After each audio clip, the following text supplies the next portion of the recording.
네, 지난 주간에는 야외에서 뵀는데 또 교회 안에서 보니까 더 새롭습니다. 반갑습니다. 한번 앞뒤 좌우로 반갑습니다. 네, 주님의 은총이 또 이 시간도 함께 경험하는 시간이 되기를 바랍니다. 오늘은 로마서 14장의 말씀을 가지고 하나님의 메시지를 듣기 원합니다.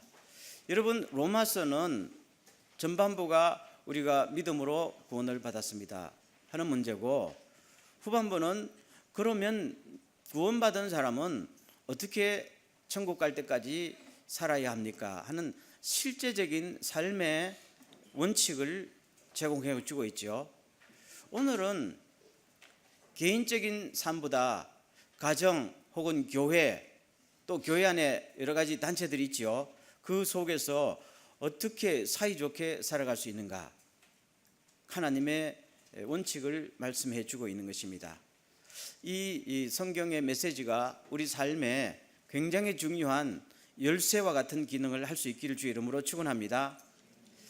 우리가 사랑하는 남녀가 사랑하면 결혼해서 가정이라는 하나의 단체를 이루지요. 그런데 가끔 싸울까요? 안 싸울까요? 싸운단 말이에요. 싸우려고 결혼은 한 거 아니잖아요. 근데 피치 못하게 싸워요. 근데 안 싸우는 가정은 제가 아는 한 별로 없는 것 같아. 그럼 왜 싸우느냐 하면은 중요한 문제로는 안 싸우더라. 진짜 보니까 남편이 뭐 직장을 잃어버렸다, 이때는 싸울까요? 기도할까요? 기도하지. 애가 사고 났다, 싸워요? 안 싸워요? 기도한다고. 근데 애가 90점 받다가 70점 맞았다, 싸워요? 안 싸워요? 가끔 이게 문제가 돼. 남편이 치약을 쓰고 뚜껑을 안 닫았다, 이거는 싸움의 원인이 된다고. 근데 이게 한 번, 두 번 같은 패턴이 반복되면은 나중에는 뭡니까? 당신 왜 그래? 하면서 결혼 생활에 금이 가는 정도까지 발전할 수도 있다, 그 말입니다. 여러분, 이게 큰 문제가 아니고 작은 문제잖아요. 사소한 문제입니다. 근데 사소한 문제가 큰 문제를 다 넘어뜨릴 수도 있다 하는 것이 우리가 늘 살아가면서 발견하는 문제지요. 오늘 성경은 그 문제를 정확하게 진단하고 우리들에게 거기에 휘말려 들지 마라 라고 말씀하시는 겁니다. 자, 로마 교회 문제입니다. 교회 생활할 때 당시에는 예수 믿으면 얼마나 힘들었어요. 다 주님을 위해서 목숨 내놓고 예수 믿고 우리는 영원한 가족이다, 이렇게 교회로 모였잖아요. 그런 로마 교회가 안 싸울 것 같은데 싸웠어요? 안 싸웠어요? 싸웠어요. 여기서 누가 먼저 순교할 것인가, 이거 가지고 안 싸워요.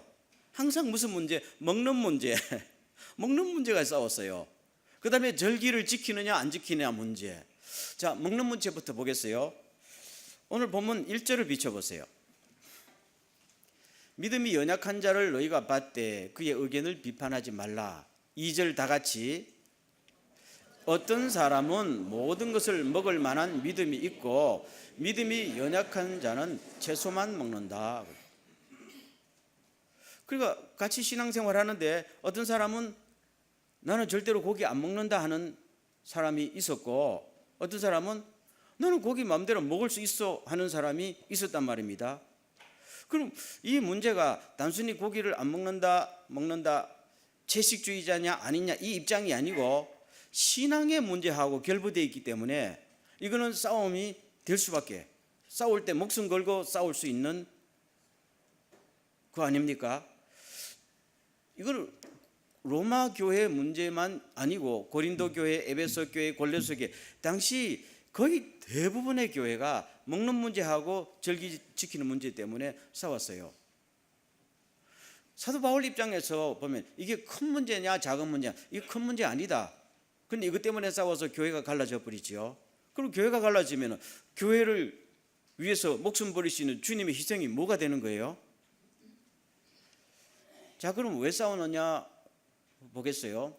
당시에요, 시중에 나오는 고기에 100%는 아니지만 대부분이 먼저 그 고기 파는 협동조합에서 상인들이 모여서, 그 당시에는 길드라는 조합을 형성하고 있었으니까 먼저 황제의 신상이든지 자기들 협동조합에서 실은 섬기는 신 있지요. 일본도 그 맞질이 하면 상업조합에 신이 있잖아요. 귀신에게 먼저 제사를 드려요. 고기를 넣고 제사를 드리고 그 다음에 그 고기를 시장에 유통시킨단 말이에요. 그러면은 예수 믿는 사람들이 우상 숭배하지 말라 했는데 우상에게 제물로 드리던 고기까지 먹는 거는 마음에 걸리지요.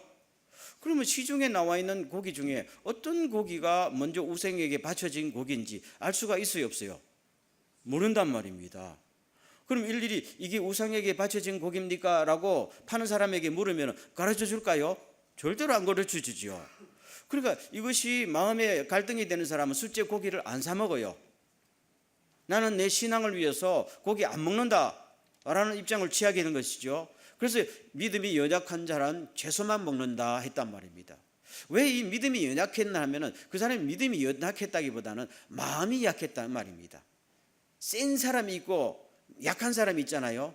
나는 고기 먹으면 상처받아서 야, 나 이러다가 하나님 앞에 또 벌 받을지도 몰라. 이런 마음 가진 사람이 있지요. 믿음의 문제이기도 하지만은 반대로 어떤 사람은 야, 고기 먹는지 안 먹는지 그게 무슨 우리 신앙과 무슨 관계가 있어? 예수님은 우리를 모든 죄에서 용서해 주는데 아무 관계 없어 하고 마음대로 먹는 사람이 있어요. 그럼 제가 여러분들에게 여쭤볼게요. 고기 먹는 게 옳아요? 안 먹는 게 옳아요? 오늘 성경의 대답은 뭡니까? 따르겠습니다. 사소한 일에 목숨 걸지 마라. 그 말이에요. 그러면 오늘 사도 바울을 통해서 주신 하나님의 말씀인데요. 이 주제가 많이 나옵니다. 예를 들면 오늘 본문도 그렇지만은 디모데전서 4장 4절에 에베소 교회에도 똑같은 문제가 있었을 때 처방이 뭔가 하면은 하나님께서 지으신 것은 모두 다 좋은 것이다. 그렇지요? 하나님께서 돼지도 만들고 소도 만들고 야채도 만드셨죠. 그러면 야채는 먹고 돼지고기는 먹지 말라.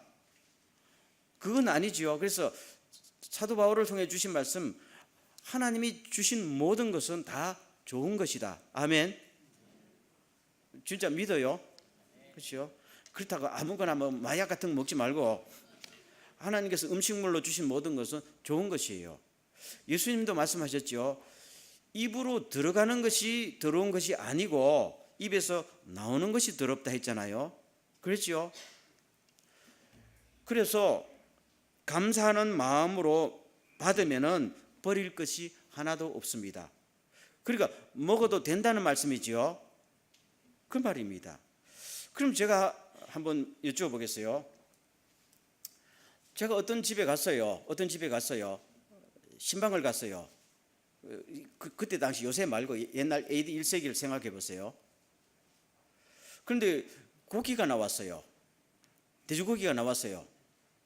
제가 먹을까요? 안 먹을까요? 먹었으면 좋겠어요? 안 먹었으면 좋겠어요? 당연히 먹어야지요. 제가 아무리 열심히 기도해줘도 체린거 안 먹으면 기분 나쁘잖아요. 보통 그렇더라고요. 참, 그 신방할 때는 잘 먹어야 되겠더라고. 안 먹으면 또 미치니까. 그렇다고 제가 위장이 튼튼하지 못하니까 먹으려고 열심히 노력하는데 안 되더라고요. 먹어야 돼요. 그럼 제가 고기를 안 먹어야 되는데 이런 생각을 갖고 있다 칩시다. 그럼 제가 저분 보고 이거 우상에게 바쳐진 거 사서요? 아닌 거 사서요? 물으면 돼요? 안 되지요. 그거는 실례지요. 더 실례지요. 아예 안 먹으면 안 먹는다 하지. 그래서 사도 바울은 그런 거 묻지 말고 피차의 양심을 위해서 묻지 말고 먹어라. 아멘. 이게 성경의 처방이에요. 묻지 말고 먹어라. 두 번째, 내가 열심히 먹었어요. 고기를 먹었어요. 근데 옆에 같이 신방 따라갔던 구역장이 하는 말이 목사님, 아니 이거 우상에게 바쳐진 고기인데 먹으면 안 되지요 하면 제가 그 소리 듣고도 먹어요, 안 먹어요? 그때는 안 먹어야 돼. 아, 그럼 목사님이 왔다 갔다 해요, 목사라는 사람이. 그게 성경이에요. 그러면 오늘 주신 말씀이 뭔지 알아요? 고기를 먹는 것이 죄냐? 아니에요. 고기를 안 먹는 것이 잘하는 거냐? 그것도 아니에요. 그 죄냐 죄가 아니냐의 문제가 아니고, 그러면은 차린 음식을 먹어줘야 그 사람에게 뭡니까? 인격을 존중하는 것이고 상처를 주는 게 아니죠. 그런데 어떤 사람이 목사님 그거 먹으면 안 돼요 했을 때는 내가 안 먹어야 되지요. 저 사람이 근데 그러면 내가 그럼에도 불구하고 쓸데없는 소리 하고 먹었어요. 그럼 그 사람 뒤부터 교회 안 나올 거 아니야. 그럼 그 사람이 나한테 상처받아 들을 거 아니야. 나한테 상처받는 거는 좋은데 목사가 그래 가면 나 이제 교회 안 나갈래. 이렇게 될 수도 있다는 겁니다. 그래서 주신 말씀이 여러분들 상대방의 양심에 상처가 생기지 않도록 조심하십시오. 음식을 먹느냐 안 먹느냐보다 더 중요한 것은 하나님께서 우리와 더불어 살려고 하시는 상대방의 영혼과 상대방의 인성이, 상대방의 인격이 더 중요합니다. 아멘. 그게 성경이에요. 아멘. 잘 생각하십시오. 잘 생각하십시오.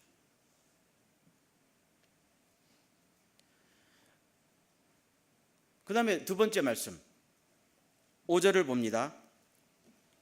어떤 사람은 이날을 저날보다 낮게 여기고 어떤 사람은 모든 일이 똑같다 라고 한단 말입니다. 그래서 유대인들의 구약 성경을 보면은 뭐 초하루도 지키고 안식일은 물론이지만은 특별한 절기를 다 지켰지요. 그렇지만 이제 복음이 유대의 울타리를 넘어서 안디옥으로 로마로 전 세계로 퍼져나갔을 때 로마 사람들은 유대인의 전통을 알아요, 몰라요? 몰라요. 예수는 좋아하지만 유대인의 전통을 몰라요. 그래서 아니 우리가 유대인의 명절을 다 지켜야 돼요 하면은 또 유대인들이나 유대 전통을 좋아하는 딴 사람들은 아니 구약 성경에 지키라고 그랬으니까 우리가 하나님을 믿는다면 당연히 지켜야죠. 이건 신앙의 문제입니다 했단 말입니다. 그러니까 아니요 이게 신앙과 무슨 상관이 있어요. 믿음으로 구원받는데 하니까 싸움이 되지요. 그러면 오늘 사도 바울을 통해서 주신 하나님의 메시지는 뭐냐? 제가 5절 나와 있죠. 각각 자기 마음으로 확정할지라. 이 말은 절기를 지키는 것이 옳다, 옳지 않다 이렇게 따지는 문제가 아니라는 이야기예요. 내가 만약에 매월 초하를 하나님께 구별해서 그렇게 지키고자 한다면은 그거는 뭡니까? 그렇게 하라는 거예요. 나는 그게 싫으면은 하지 말라는 말이에요. 성경에 그렇게 될 문제가 아니다 이야기하는 것이요. 그래서 골로새서 2장 16절도 똑같이 대답하고 있어요. 그러므로 먹고 마시는 것과 절기나 초하루나 안식일을 이유로 누구든지 너희를 비판하지 못하게 하라 라고 했거든요. 근데 보통 우리는 이걸 가지고 굉장히 중요하게 생각해서 저 사람 신앙이 변변치 않아서 저런 식으로 한다 이렇게 하게 되면은 서로가 심한 상처를 받고 공동체 생활을 같이 하기가 힘들어지는 문제입니다. 이런 문제들이 교회 안에 많을까요, 적을까요? 많아요. 분명히 죄는 아니에요. 죄는 아닌데 그걸 가지고 자꾸 지금 나도 지금 갈등하고 서로 입을 대는 문제가 있으니까 이러려고 우리가 교회로 모인 게 아니잖아요. 교회는 주님께 예배하고 복음 전하고 선교하고 사람을 키우고 이거잖아요. 이거 가지고는 절대로 안 싸워. 근데 항상 이런 문제 가지고 싸운단 말입니다. 그럴 때 오늘 저 말씀을 다시 한번 하면은 자기 마음으로 확정해라. 나는 매월 초하루를 꼭 지킵니다. 나는 주일을 성수할 때 이런 기준으로 주일을 지킵니다 라고 자기가 옳다고 생각하면은 하라고요. 단 할 때 나는 왜 이렇게 하느냐는 확실한 확신을 가지고 하라는 말입니다. 확신도 없이 하면은 나도 자꾸 갈등이 생기고 확신도 없는 갈등 가지고 너는 왜 그렇게 안 해? 그러면 그 사람들도 신앙생활이 갈등이 생길 거 아니겠어요? 그럼 만약에 내가 확신을 가지고 나는 이렇게 주일 성수는 이런 모습으로 할 것이다 라고 한다면 그 사람은 그렇게 하라는 겁니다. 그렇게 하지 않는 사람 보고 너 왜 그렇게 안 해? 나처럼 안 해? 라고 말하면 그건 아니라는 이야기입니다. 아멘. 오늘 성경은 굉장히 중요한 말씀을 하고 있어요. 그래서 4절 말씀 보세요. 다 같이 시작. 남의 하인을 비판하는 너는 누구냐? 그가 서 있는 것이나 넘어지는 것이 자기 주인에게 있음에 그가 세움을 받으리니 이는 그를 세우시는 권능이 주께 있음이니라. 우리가 남의 하인이라 남의 종이라고 이야기하지요. 그럼 우리의 주인은 누구라고요? 주님이시라고 이야기하잖아요. 그러면 말을 하는 나도 주인이고 말을 하는 나도 주님의 종이고 말을 듣는 당신도 주님의 종인데 종끼리 하지 말라 할 권세가 있어요, 없어요? 없어요. 그건 오직 누구만 해요? 주인이신 하나님만 할 수 있어요. 때문에 우리가 내 입장을 가지고 다른 사람을 몰아치는 것은 주인의 권한을 침해하는 것이니까 그 자체는 죄가 되는 거예요. 아멘. 다시 말씀드립니다. 어떤 음식을 먹느냐 안 먹느냐는 것은 죄가 안 되지만은 이걸 가지고 남을 몰아치면은 그 사람에게 상처를 주는 것은 죄가 되는 것이고 주인의 영역을 침범하는 것도 죄가 되는 것이니까 우리는 조심해야 된다. 그렇게 말씀하고 있는 것입니다. 그러면은 오늘 이 말씀을 요약을 한번 해보자고요. 그러면 사람이 모여서 뭐 음식 문제, 절기 문제뿐 아니라 많은 문제가 있지요. 자, 비근한 예로 우리 교회에서 뭐 다른 많은 교회도 그렇지만은 예배 시간에 어떤 음악을 사용하느냐 하는 문제는 사실 민감했다고요. 지금 제 나이 정도 되는 이런 세대들은 예배 시간에 드럼 치고 베이스 기타 바바바 하게 되면은 집중이 안 돼요. 여러분 아닌가 보네요. 근데 지금 20대, 30대는 그냥 너무 조용하게 되려면은 이거는 뭐가 예배가 죽은 예배처럼 안 되니까. 그럼 제가 물을게요. 예배 시간에 드럼을 쳐요, 안 쳐요? 쳐요, 안 쳐요? 베이스 기타를 쳐요, 안 쳐요? 따르겠습니다. 중요한 문제 아니다. 치고 싶으면 치고 말고 싶으면 말하라. 그래서 우리 교회도 지금 3부 예배는 드럼 쳐요, 안 쳐요? 안 치지요. 4부 예배는 쳐요, 안 쳐요? 친다고요. 왜요? 4부 예배는 주로 젊은 사람들이 드럼을 좋아하니까. 그 죄도 아니고 아닌 것도 아니고 문화에 관한 거고 자기들의 하나의 그거 뭐랄까요? 좋고 안 좋고하잖아요. 그럼 예수 믿는 사람은 예수 안에서 그 정도 자유가 있을까요, 없을까요? 있어요. 굉장히 중요한 말입니다. 제가 다시 말씀드릴게요. 예배 시간에 미니스커트를 입고 오는 게 좋을까요, 안 좋을까요? 제가 여성들 미니스커트를 입고 오는 게 좋을까요, 안 좋을까요? 지금 권사님들은 안 좋다 그러는데 지금 우리 청년부로 가봐요. 죽었다 해도 미니스커트, 짧은 미니스커트 1년 내내 고집하는 아가씨들이 있을까요, 없을까요? 있어요. 그럼 미니스커트 입는 것이 죄입니까? 아니잖아요. 근데 입을 대면은 야야 왜 그렇게 입을 대면은 걔는 상처받잖아요. 그러면은 그렇게 중요한 일도 안 해가지고 애를 갖다 닥달 치면은 걔가 상처받고 교회는 사랑이 없어 이렇게 되잖아요. 그럼 내가 죄 짓는 거지. 근데 문제는 너무 짧아서 남의 예배를 방해하는 것도 문제야. 그 정도는 안 되기를 바라고. 그래서 우리가 그런 건 자유예요. 술, 담배 문제 이야기할 때요. 술, 담배 하느냐 안 하느냐는 것이 죄냐 아니냐 이렇게 따질 문제입니까? 대답을 안 하는 경향이 있네요. 정확히 말할게요. 그건 죄에 속하는 문제가 아니에요. 신학적으로 아디아포라고 그랬어요. 아디아포라는 죄냐 아니냐는 문제를 벗어나는 문제예요. 그래서 제가 술을 먹을 수 있을까요, 없을까요? 상상이 안 돼요. 제가 술을 먹을 수 있을까요, 없을까요? 있어요. 죄가 아니기 때문에. 근데 어떤 사람이 아니 목사님 내가 술을 맛있게 먹는데 목사님이 술 먹어요 하는 순간 내가 먹으면 될까요, 안 될까요? 안 먹어요. 나는 술을 먹을 수 있지만은 저 사람이 내 때문에 걸려 넘어지면은 주님이 피로 값주고 사시는 사람이 저 사람이 믿음이 약하든지 지식이 부족해도 자신의 생각을 바로 안 고치거든요. 옳다 그르다의 문제가 아니에요. 그 사람을 위해서 아멘 예수님께서 우리를 위해서 십자가 죽으셨어요. 그럼 우리도 옳다 그르다란 문제를 넘어서서 그 정도까지는 주님의 사랑으로 헌신할 수 있어야 되지 않겠느냐. 아멘. 그래서 당연히 내 권리를 포기할 수 있습니다. 아멘. 그런 문제입니다. 이런 문제들이 굉장히 많아요. 아까도 말씀드렸지만 주일 성수를 어떻게 드려야 될까요? 우리 막내 아들이 내가 주일날 밥 사 먹는 거 보고 아빠 지옥 갈 거라고 했거든. 어릴 때 나는 그렇게 애를 안 가르쳤는데 지가 성경 읽다 구약 성경 읽다 감동을 받았는가 봐. 근데 쟤는 걔 의견을 무시하고 싶지 않아요. 만약에 걔가 나는 절대로 주일날 밥 안 사 먹겠다 하면 나는 그걸 존중해요. 하나님은 그것을 기쁘게 받으셨으니까요.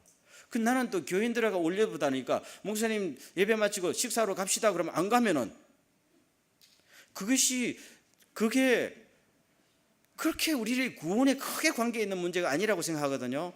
그러면 여러분들 저보고 주일날 예배 마친다에 목사님 저 로얄 호스트에 가서 식사 한 끼 합시다 그러면 제가 안 된다 할까요? 된다 할까요?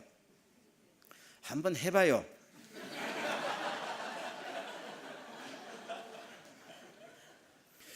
딴 문제도 있어요. 우리가 주님 앞에 10분의 1을 구별해 드리는 건 옳지요. 문제는 11조를 계산하는 방식이 문제입니까?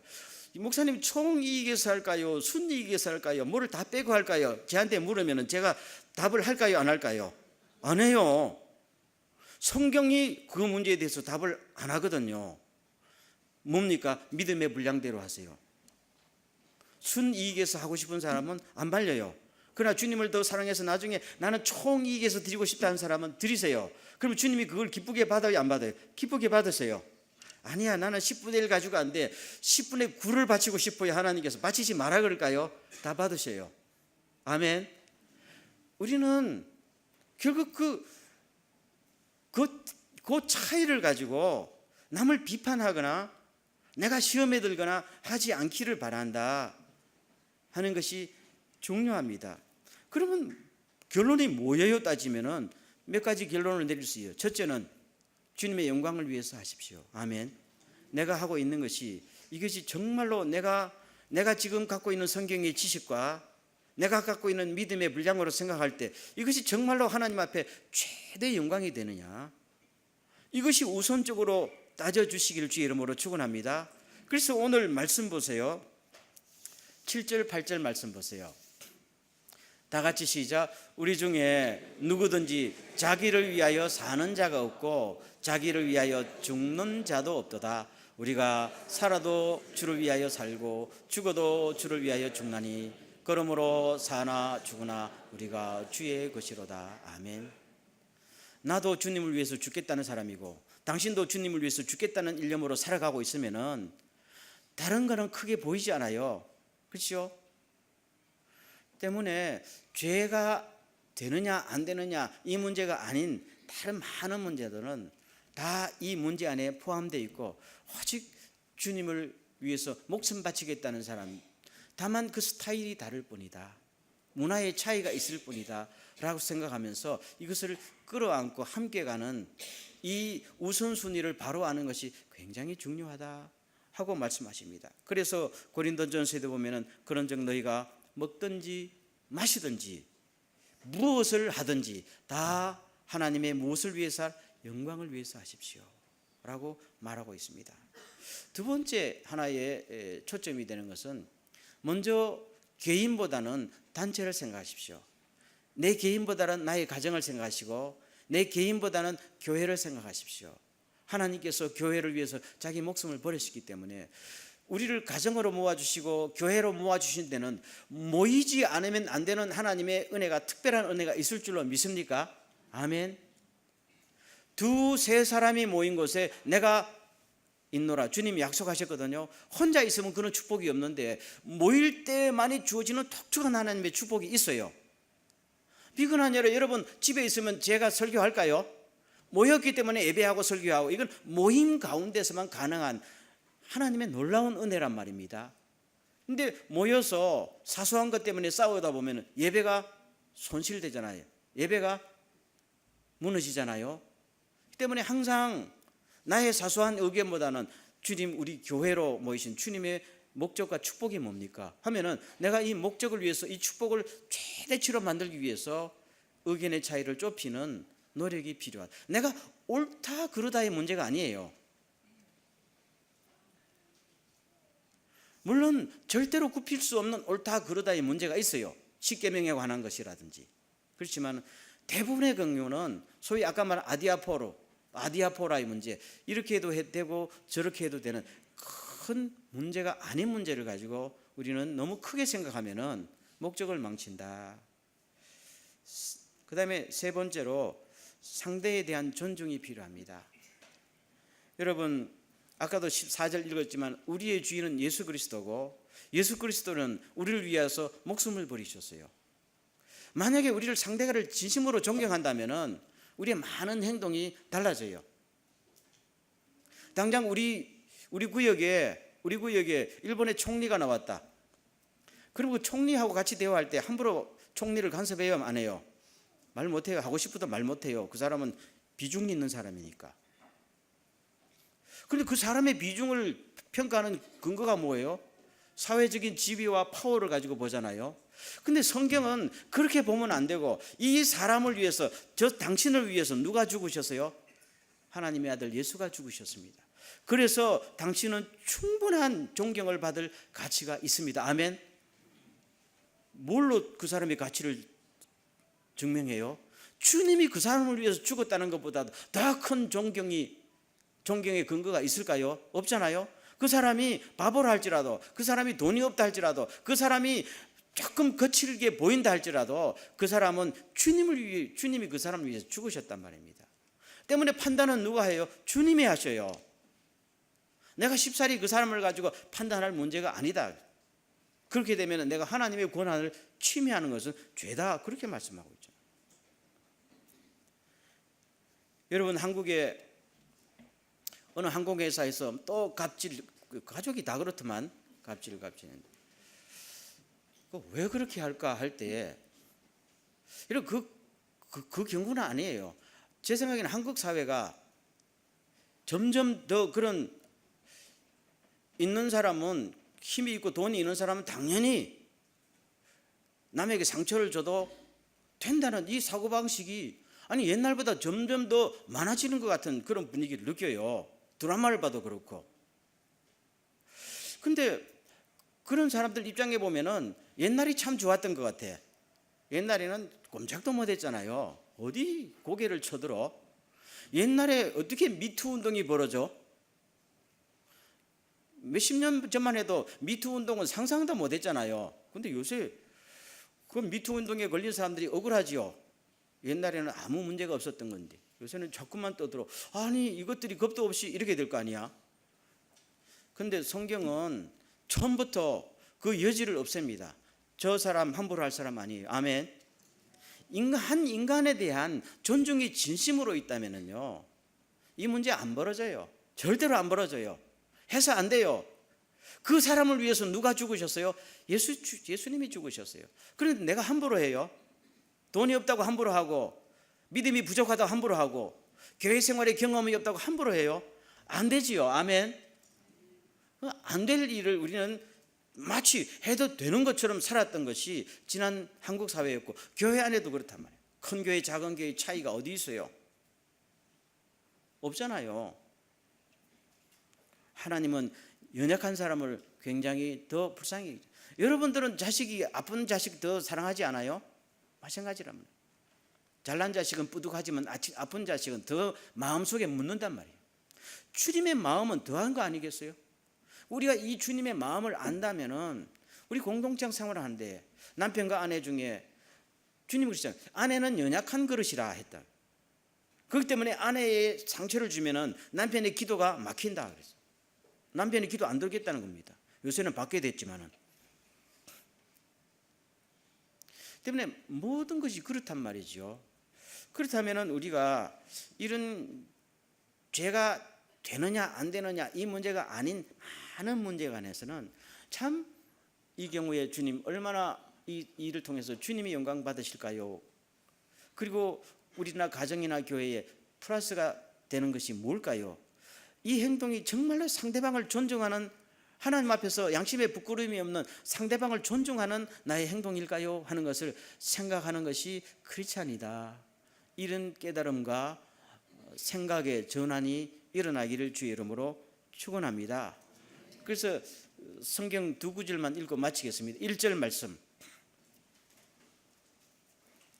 1절 말씀을 보면요, 다 같이 시작. 믿음이 연약한 자를 너희가 봤되 그의 의견을 비판하지 말라. 그럼 우리가 실천 강령으로서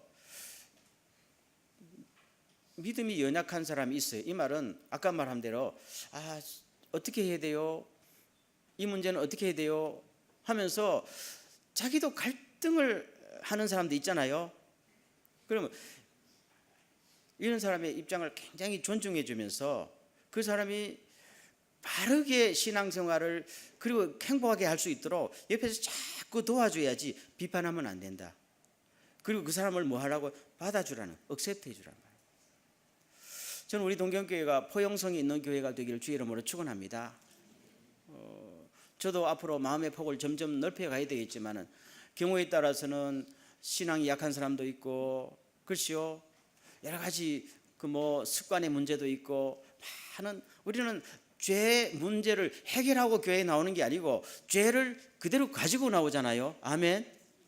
그럼 그 문제를 누가 다 해결해 주겠다는 거예요? 주님이 해결해 주겠다는 겁니다. 그럼 그 사람이 이 모든 문제에서 다 클리어하게 주님 앞에서 해결되고 용서함을 받고 성장이 일어나고 천국에 대한 확신으로 이 세상을 이길 수 있도록 도와주는 사람들이 뭡니까? 주변에 있는 우리 성도들 아니에요? 그렇기 때문에 그 사람의 교회를 아예 파괴하지 않는 이상 우리는 조금 여유를 갖고 볼 수 있는 아량이 필요하다. 그렇다고 또 함부로 또 너희들 그러면 안 되지 함부로 또 해서는 안 되겠지만은 이런 아량이 필요하지 않나 하는 생각입니다. 우리는 에덴 동산에서부터 생명나무를 먼저 안 따먹고 선악과를 먼저 따먹어가지고 판단과 비판이 본능으로 나와요. 그래서 우리는 성령의 능력으로, 말씀의 능력으로 이것을 자꾸만 나 자신을 극복하면서 살아가는 이런 자세가 필요하다 하는 것을 생각하고, 그 다음 마지막 기절 13절 보십시오. 13절 다 같이 시작. 그런즉 우리가 다시는 서로 비판하지 말고 도리어 부딪힐 것이나 가질 것을 형제 앞에 두지 아니하도록 주의하라. 그래서 적어도 다시는 비판하지 말고 장애물을 상대방 앞에 놓지 말라.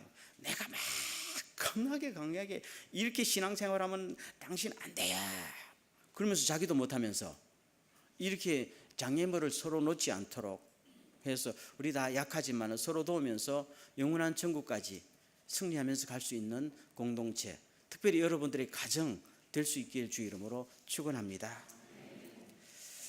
전능하신 하나님, 오늘 로마서 14장의 말씀을 가지고 주님께서 우리에게 주신 함께 더불어 사는 삶의 원리에 대해서 들었습니다.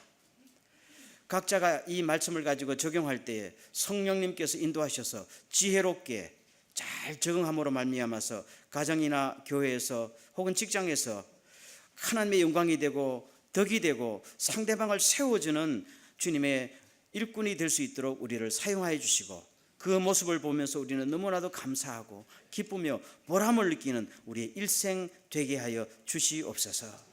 예수님의 이름으로 기도하옵나이다. 아멘.